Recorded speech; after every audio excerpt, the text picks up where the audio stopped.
Okay, this is the story of Claudette Colvin, and I found it really interesting because we learned all about Rosa Parks in elementary school. We read books about her, and nothing ever mentioned anything about Claudette Colvin, which is why I found this story so interesting.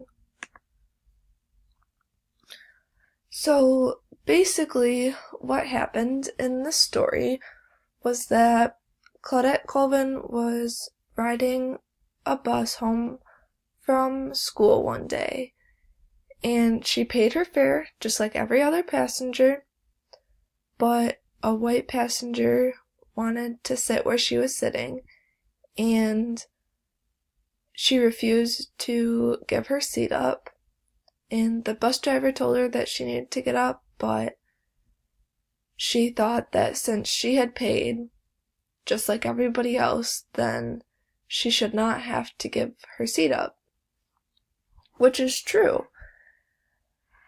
So, because she refused to give up her seat, the police were called, and she was arrested, and she went to jail because of the refusal to give up her seat.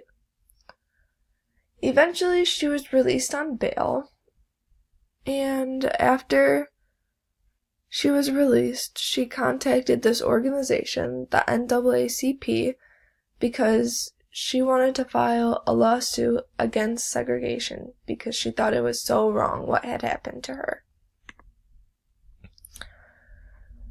So, Rosa Parks was a secretary at NAACP, and some stories even mention that she was the one who took Claudette Colvin's phone call when she called to file a lawsuit.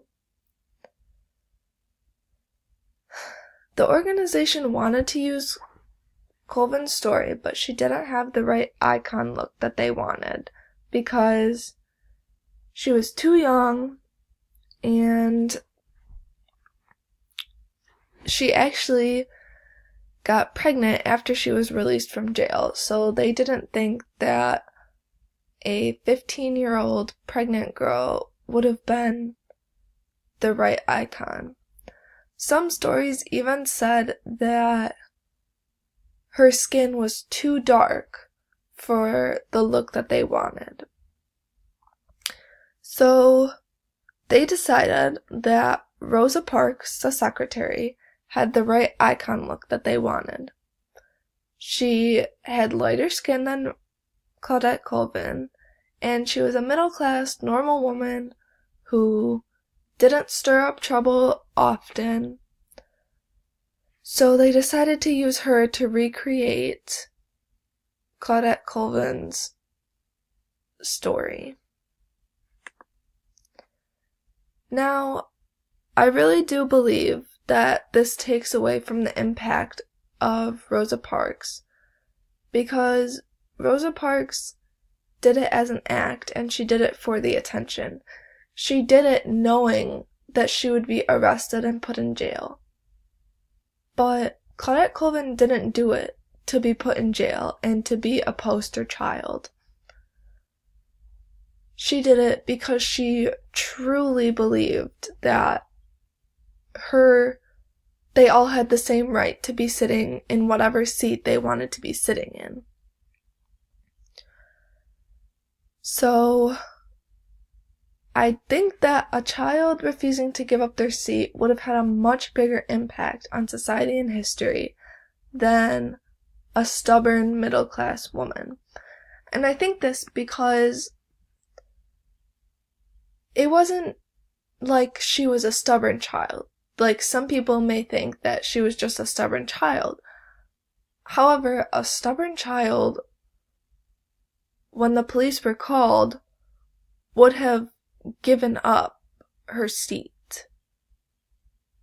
They wouldn't have taken it so far as to be arrested and put in jail.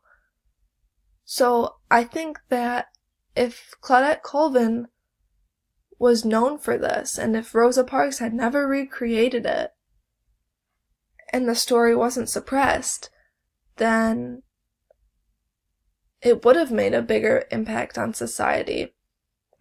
And honestly,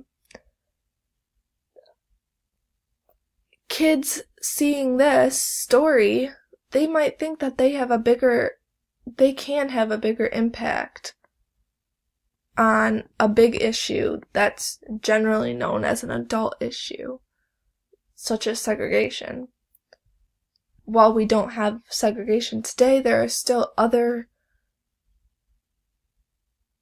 issues in the world that kids can make a big impact on. But the story was recreated so that it was an adult handling it, which takes away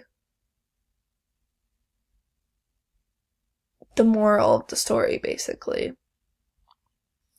So overall, I think that it was wrong for Rosa Parks to recreate it, even if the NAACP wanted her to. And I think that Claudette Colvin should get the recognition that she deserves. And she should be known for this. And it shouldn't have been recreated, basically.